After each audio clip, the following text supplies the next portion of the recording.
ನೆನ್ನೆ ಮೊನ್ನೆ ಬಂದ ನಿನ್ಗೆ ಇಷ್ಟೊಂದು ಶಕ್ತಿನ? ನೆನ್ಪಿಡ್ಕೊ, ನಾನು ಲೆವೆಲ್ 9 ಯೋಧೆ, ಆದ್ರೆ ನೀನ್ ಕೇವಲ ಲೆವೆಲ್ 1 ಅಲ್ವಾ? ನೀನು ನನ್ ಅಹಂಕಾರ ಮುರಿಯೋದ್ರ ಬಗ್ಗೆ ಮಾತಾಡ್ತೀಯ. ಎಲ್ಲಿಂದ ಬರ್ತಾರೋ ಏನೋ ಬೀದಿ ಬಿಕಾರಿ. ಯಾರ ಫೈಟಿಂಗ್ ಪವರ್ ಬಗ್ಗೆ ಮುಗ್ಧ ಇಷ್ಟು ಹೊತ್ತು ಮಾತಾಡ್ತಿದ್ಲೋ ಅವನ ಹೆಸರು ಶೌರ್ಯ. ಆತ ಟೈಟಾನ್ ಗ್ರಹದ ಕಾಡಿಗೆ ಹೊಸದಾಗಿ ಬಂದಿದ್ದಾನೆ. ಶೌರ್ಯ ಮಿಡಲ್ ಕ್ಲಾಸ್ ಫ್ಯಾಮಿಲಿಯ ಯಂಗ್ ಹುಡುಗ. ಅವನ ತಂದೆಯ ಸಾವಿನ ನಂತರ ಅವನ ಚಿಕ್ಕಪ್ಪ ಮೋಸದಿಂದ ಅವನ ಮನೆಯನ್ನ ವಶಪಡಿಸಿಕೊಂಡಿದ್ರು. ಅದನ್ನ ಬಿಡ್ಸೋಕೆ ಶೌರ್ಯ 3 ಕೋಟಿ ಕೊಡ್ಬೇಕಿತ್ತು. ಅದರಿಂದ ತನ್ನ ತಂದೆಯ ಚೈಲ್ಡ್ಹುಡ್ ಫ್ರೆಂಡ್ ಡಾಕ್ಟರ್ ಥಾಮಸ್ ಅವರ ಹೆಲ್ಪ್ ನಿಂದ ಶೌರ್ಯ ಭೂಮಿಯಿಂದ ಲಕ್ಷಾಂತರ ಮೈಲುಗಳಷ್ಟು ದೂರದಲ್ಲಿರುವ ಟೈಟಾನ್ ಗ್ರಹಕ್ಕೆ ಹೋದ. ಅಂಡ್ ಫಸ್ಟ್ ಡೇನೆ ಅವನು ಟೈಟಾನ್ ಗ್ರಹದ ಶಕ್ತಿಶಾಲಿ ಯೋಧ ಮುಗ್ಧಳನ್ನ ನರಿ ಅಂತ ಭಾವಿಸಿ ತನ್ನ ಕತ್ತಿಯಿಂದ ದಾಳಿ ಮಾಡಿದ್ದ. ಮುಗ್ಧ ಶೌರ್ಯನನ್ನ ಅವಮಾನಿಸೋದ್ರಲ್ಲಿ ತನ್ನ ಲಿಮಿಟ್ ಮೀರಿದಾಗ ತಾನು ದುರ್ಬಲನಾದ್ರೂ ಕೂಡ ಶೌರ್ಯ ಅವಳಿಗೆ ಸವಾಲ್ ಹಾಕಿದ. ದೇವ್ರ ಮುಂದೆ ಎಲ್ರಿಗೂ ನ್ಯಾಯ ಸಿಗುತ್ತೆ ಮುಗ್ಧ. ನಾನ್ ತಪ್ಪು ಮಾಡಿಲ್ಲ ಅಂದ್ರು ನೀನ್ ನನ್ನನ್ನು ಅವಮಾನಿಸಿದ್ಯಾ ಅಂಡ್ ನನ್ನ ಪಾಲನೆಯ ಬಗ್ಗೆ ಪ್ರಶ್ನೆ ಹಾಕಿದ್ಯಾ. ಇದ್ರ ಪರಿಣಾಮನ ನೀನ್ ಅನುಭವಿಸ್ತೀಯ. ನೀನು ಎಲ್ಲಿವರೆಗೆ ಟೈಟಾನ್ ನೆಲದ ಮೇಲೆ ಸೋತ್ ಬೀಳೋದಿಲ್ವೋ ಅಲ್ಲಿವರೆಗೂ ನನಗೆ ಸಮಾಧಾನ ಇಲ್ಲ. ಕಾನ್ಫಿಡೆನ್ಸ್ ಆಗಿರೋದು ಒಳ್ಳೇದೆ, ಆದ್ರೆ ಓವರ್ ಕಾನ್ಫಿಡೆನ್ಸ್ ಸಾವಿಗೆ ಕಾರಣವಾಗುತ್ತೆ. ಮುಗ್ಧ ಒಂದು ವಿಸಿಲ್ ಹಾಕಿದ್ಲು. ಅಷ್ಟರಲ್ಲಿ ಒಂದು ಬಿಳಿ ಬಣ್ಣದ ಕುದುರೆ ಅವಳ ಬಳಿ ಓಡ್ ಬಂತು. ಮುಗ್ಧ ತಕ್ಷಣ ಅದ್ರ ಮೇಲೆ ಕೂತು ಹೊರಟೋದ್ಲು. ಶೌರ್ಯ ಕೋಪದಲ್ಲಿ ನಿಂತ್ಕೊಂಡು ಅವಳನ್ನೇ ನೋಡ್ತಿದ್ದ. ಮುಗ್ಧ ಹೋದ್ಮೇಲೆ ಶೌರ್ಯನ ಸಿಟ್ಟು ತಣ್ಣಗಾಯ್ತು. ಶೌರ್ಯ ಅವನು ಮಾಡಿದ ತಪ್ಪನ್ನ ನೆನೆದು ಪಶ್ಚಾತ್ತಾಪ ಪಡ್ತಾ ತನ್ನಷ್ಟಿಗೆ ತಾನೇ ಮಾತಾಡ್ತಾ ನಿಂತ. ಅಯ್ಯೋ ಶೌರ್ಯ, ನೀನ್ ಯಾರ ಜೊತೆ ಮಾತಾಡ್ತಿದ್ಯಾ ಅಂತ ಯೋಚನೆ ಮಾಡ್ಬೇಕಿತ್ತು. ಫಸ್ಟ್ ಆಫ್ ಆಲ್ ನೀನು ಟೈಟಾನ್ ಗ್ರಹಕ್ಕೆ ಹೊಸಬ ಅಂಡ್ ಸಾಲ್ದು ಅಂತ ಬಂದ ತಕ್ಷಣ ನೀನು ಎನಿಮಿನ ಮಾಡ್ಕೊಂಡಿದ್ಯಾ. ಇಲ್ಲಿ ಸ್ವಲ್ಪ ಶಕ್ತಿ ಪಡೆಯೋಕೆ ಏಲಿಯನ್ಸ್ ನ ಕೊಂದು ವರ್ಷಾನ್ಗಟ್ಲೆ ಹರಸಾಹಸ ಮಾಡ್ಬೇಕು.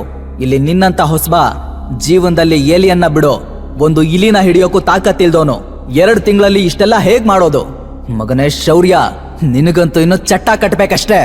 ತನ್ನನ್ನ ತಾನು ಹೇಳ್ಕೊಂಡ ನಂತರ ಶೌರ್ಯ ದೇವ ಆಶ್ರಮದ ಕಡೆ ಹೋದ. ದೇವ್ ಆಶ್ರಮ ಭೂಮಿಯಿಂದ ಬಂದ ಜನರ ಬೇಸಾಗಿತ್ತು. ಅಲ್ಲಿ ಎಲ್ರಿಗೂ ರೂಮ್ ಅಲಾಟ್ ಮಾಡ್ತಿದ್ರು. ಶೌರ್ಯ ದೇವ್ ಆಶ್ರಮ ರೀಚ್ ಆದಾಗ ಅವನು ಶಾಕ್ ಆದ. ಯಾಕಂದ್ರೆ ಹೊರಗೆ ಗ್ರ್ಯಾಂಡ್ ಮಾಸ್ಟರ್ ಇಡೀ ದೇವ್ ಆಶ್ರಮದ ಜನರ ಜೊತೆ ನಿಂತಿದ್ರು. ಗ್ರ್ಯಾಂಡ್ ಮಾಸ್ಟರ್ ಇಡೀ ಟೈಟಾನ್ ಗ್ರಹದಲ್ಲಿ ಅತ್ಯಂತ ಶಕ್ತಿಶಾಲಿ ವ್ಯಕ್ತಿಗಳಲ್ಲಿ ಒಬ್ರು. ಅವರು ತಕ್ಷಣ ಹೇಳಿದ್ರು, ನನ್ ಲವ್ವರ್ ಮುಗ್ದಳ ಮೇಲೆ ನೀನೇ ತಾನೇ ಅಟ್ಯಾಕ್ ಮಾಡಿದ್ದು ಅಂಡ್ ಫೈಟ್ ಮಾಡೋಕೆ ಚಾಲೆಂಜ್ ಕೂಡ ಮಾಡಿದ್ಯಂತೆ. ಜೀವದ ಮೇಲೆ ಆಸೆ ಇಲ್ಲಾಂದ್ರೆ ಈಗ್ಲೇ ಹೇಳು, ನೀನು ಕೂದ್ಕೆ ಕತ್ತರಿಸಿ ಫುಟ್ಬಾಲ್ ಮಾಡಿ ಹಾಕ್ತೀನಿ. ನೀವು ನನ್ನ ತಪ್ಪಾಗಿ ಅರ್ಥ ಮಾಡ್ಕೊಂಡಿದ್ದೀರಾ. ಇನ್ ರಿಯಾಲಿಟಿ ವಿಷಯನೇ ಬೇರೆ. ವಿಷಯ ಏನು ಅನ್ನೋದು ನನಗ್ ಬೇಕಾಗಿಲ್ಲ. ನಾನ್ ಬಯಸಿದ್ರೆ ಈಗ್ಲೇ ನಿಂಗೆ ಪಾಠ ಕಲಿಸ್ತೀನಿ. ಆದ್ರೆ ಆ ದೇವ ಆಶ್ರಮದ ಮುಂದೆ ಮುಗ್ಧ ನಿನ್ನನ್ನ ಹೊಡೆದುರುಳಿಸಿದಾಗ ಸಿಗೋ ಮಜಾನೇ ಬೇರೆ. ನೀನೊಬ್ಬ ಹುಡುಗಿ ಮುಂದೆ ಸೋತಾಗ ಇಂಥ ಟೈಮ್ ನಲ್ಲಿ ಏನ್ ಮಾತಾಡ್ಬೇಕಂತ ಶೌರ್ಯನಿಗೆ ತಿಳಿಲಿಲ್ಲ. ಅವನು ಸುಮ್ನೆ ತನ್ನ ರೂಮ್ ಕಡೆ ಹೊರಟ. ಅದೇ ಸಮಯಕ್ಕೆ ಗ್ರ್ಯಾಂಡ್ ಮಾಸ್ಟರ್ ಮತ್ತೆ ಹೇಳಿದ್ರು, ಎಲ್ರು ಕಿವಿ ಕೊಟ್ಟು ಕೇಳಿ, ಯಾರಾದ್ರೂ ಈ ಹುಚ್ಚನಿಗೆ ಹೆಲ್ಪ್ ಮಾಡಿದ್ರೆ ಅಥವಾ ಅವನ ಜೊತೆ ಮಾತಾಡಕ್ಕೂ ಟ್ರೈ ಮಾಡಿದ್ರೆ ಅವ್ರು ನನ್ನ ಎನಿಮಿ ಆಗ್ತಾರೆ. ಅಂಡ್ ನಿಮ್ ಎಲ್ರಿಗೂ ಗೊತ್ತಿದೆ ಅಲ್ವಾ, ಟೈಟನ್ ಗ್ರಹದ ಜನರು ನನ್ನ ಎನಿಮಿ ಆಗೋದಕ್ಕಿಂತ ಸಾಯೋದೇ ಮೇಲು ಅಂತ ತಿಳ್ಕೊಂಡಿದ್ದಾರೆ ಅನ್ನೋದು ಗೊತ್ತಲ್ವಾ? ಈಗ ತಾನೇನ್ ಮಾಡ್ಬೇಕಂತ ಶೌರ್ಯನಿಗೆ ಗೊತ್ತಾಗ್ತಿರ್ಲಿಲ್ಲ. ಇಡೀ ದೇವ್ ಆಶ್ರಮ ಶೌರ್ಯನಿಗೆ ತಿರುಗಿ ಬಿದ್ದಿತ್ತು. ಈಗ ಶೌರ್ಯ ಹೇಗಾದ್ರೂ ಮಾಡಿ ಏಲಿಯನ್ನ ಸೋಲ್ಸಿ ತನ್ನ ಪವರ್ ಹೆಚ್ಚು ಮಾಡ್ಬೇಕಿತ್ತು. ಸೋ ದಟ್ ಅವನು ಮುಗ್ಧ ಜೊತೆ ಫೈಟ್ ಮಾಡೋಕ್ಕಾಗುತ್ತೆ. ಅದರಿಂದ ಶೌರ್ಯ ತನ್ನ ಕತ್ತಿ ಎತ್ಕೊಂಡು ಕಾಡಿನ ಕಡೆ ಹೋದ.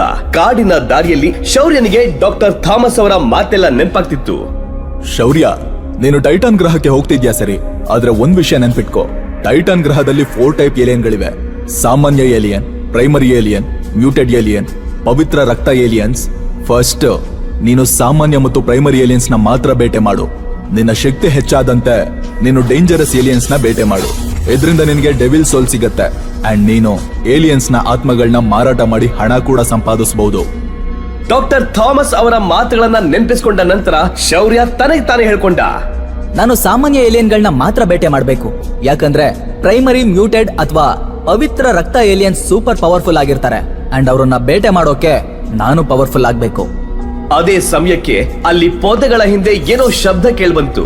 ಶೌರ್ಯ ಒಂದು ಮರದ ಹಿಂದೆ ಅಡಗಿಕೊಂಡು ದಾಳಿ ಮಾಡೋಕೆ ತಯಾರಾದ. ಆಗ ಅಲ್ಲಿಂದ ಚಿನ್ನದ ಬಣ್ಣದ ಆಮೆಯೊಂದು ಹೊರಗೆ ಬಂತು.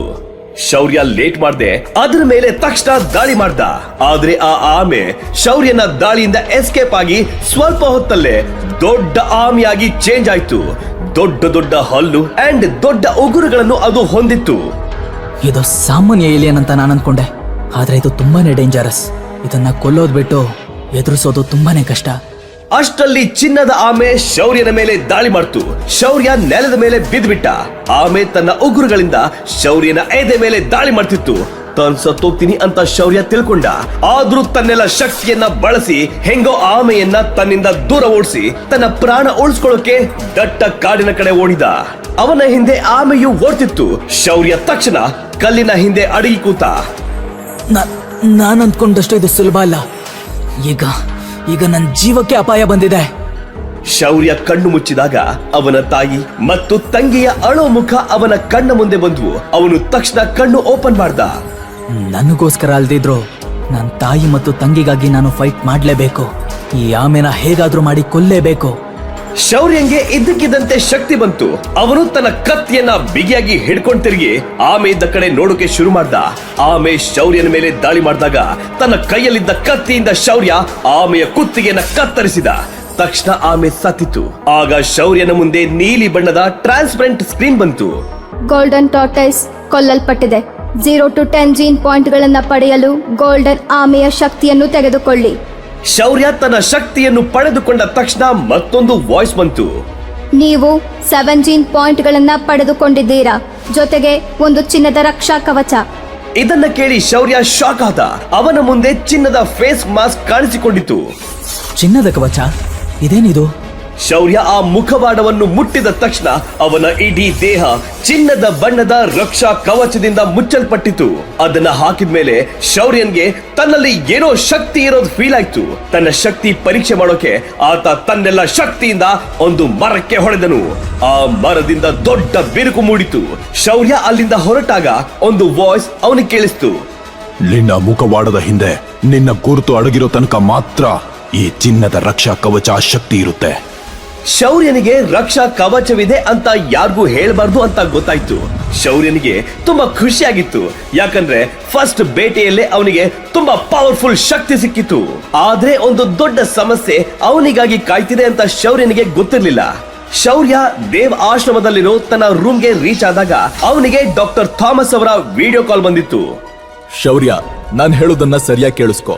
ನಿನ್ನಮ್ಮ ಅಮ್ಮನ್ಗೇನಾಯ್ತು ಅಂಕಲ್? ಏನ್ ವಿಷಯ? ಶೌರ್ಯ, ನಿಮ್ಮ ಚಿಕ್ಕಪ್ಪ ಮತ್ತು ಚಿಕ್ಕಮ್ಮ ಮತ್ತೆ ಬಂದಿದ್ರು. ಬರೋ 3 ತಿಂಗಳಲ್ಲಿ 3 ಕೋಟಿ ಕೊಡ್ದಿದ್ರೆ ನಿನ್ ತಾಯಿ ಮತ್ತು ತಂಗಿನ ಮನೆಯಿಂದ ಹೊರಗಾಗ್ತಾರೆ ಅಂತ ಹೇಳಿದ್ದಾರೆ. 3 ಕೋಟಿ ವ್ಯವಸ್ಥೆನ ನಾನ್ ಮಾಡ್ತೀನಿ ಅಂಕಲ್. ಆದ್ರೆ ಶೌರ್ಯ, ಜಸ್ಟ್ 3 ತಿಂಗಳಲ್ಲಿ ನೀನು ಇಷ್ಟು ಹಣನ ಹೇಗ್ ರೆಡಿ ಮಾಡ್ತೀಯಾ? ಅಂಕಲ್, ಟೈಟಾನ್ ಗ್ರಹಕ್ಕೆ ನನ್ನ ಕಳ್ಸೋ ಮೊದಲು ನೀವೇ ಹೇಳಿದ್ರಲ್ಲ, ಏಲಿಯನ್ಸ್ನ ಎನರ್ಜಿ ಮಾರಾಟ ಮಾಡಿ ಲಕ್ಷಾಂತರ ದುಡ್ಡು ದುಡಿಬಹುದು ಅಂತ. ಹೌದು ಶೌರ್ಯ, ನಾನು ಹೇಳಿದ್ದೆ. ಆದ್ರೆ ಅದು ಅಷ್ಟು ಈಸಿ ಅಲ್ಲ. ಏಲಿಯನ್ಸ್ನ ಕೊಲ್ಲೋದು ಹೇಳ್ದಷ್ಟು ಸುಲಭ ಅಲ್ಲ. ಅದು ಬಿಡು, ನೀನ್ ಇಲ್ಲಿವರೆಗೂ ಎಷ್ಟು ಹಣ ಸೇವ್ ಮಾಡಿದ್ಯಾ? ಥಾಮಸ್ ಅಂಕಲ್, ಒಂದು ನಯಾ ಪೈಸೆ ಕೂಡ ಸೇರ್ಸೋಕಾಗಿಲ್ಲ. ಆದ್ರೆ ಡೋಂಟ್ ವೆರಿ, ನನ್ನ ಅಮ್ಮ ಹಾಗೂ ತಂಗಿಗೋಸ್ಕರ ನಾನು ಏಲಿಯನ್ ಏನೋ ದೇವ್ರ ಜೊತೆ ಕೂಡ ಫೈಟ್ ಮಾಡೋದಕ್ಕೆ ರೆಡಿ ಇದ್ದೀನಿ. ಇಷ್ಟು ಹೇಳಿ ಶೌರ್ಯ ಕಾಲ್ ಕಟ್ ಮಾಡಿ ಮತ್ತೊಮ್ಮೆ ಬೇಟೆಗೆಂದು ಕಾಡಿನ ಕಡೆ ಹೋದ. ಆದ್ರೆ ಅಲ್ಲಿ ಕೆಲವು ಜನ ಏನೋ ಮಾತಾಡೋದು ಅವನ ಕಿವಿಗೆ ಬಿತ್ತು. ಆ ಕ್ರೇಜಿ ಹೀರೋ ಇನ್ 2 ತಿಂಗಳಲ್ಲಿ ಮುಗ್ದಳನ್ನ ಸೋಲ್ಸುವಷ್ಟು ಪವರ್ಫುಲ್ ಆಗ್ತಾನ? ಏನಂತೀಯ? ಅಯ್ಯೋ, ಏನ್ ಹೇಳ್ತಿದ್ಯಾ? ಮುಗ್ಧ ನನ್ನ ಸೋಲ್ಸೋದು ಸಣ್ಣ ವಿಷಯ ಅಲ್ಲ. ಅಂಡ್ ಈಗ ಶೌರ್ಯ ಮತ್ತೆ ಮುಗ್ಧಳ ನಡುವೆ ಫೈಟ್ ನಡೆಯೋ ದಿನ ಬಂದಿತ್ತು.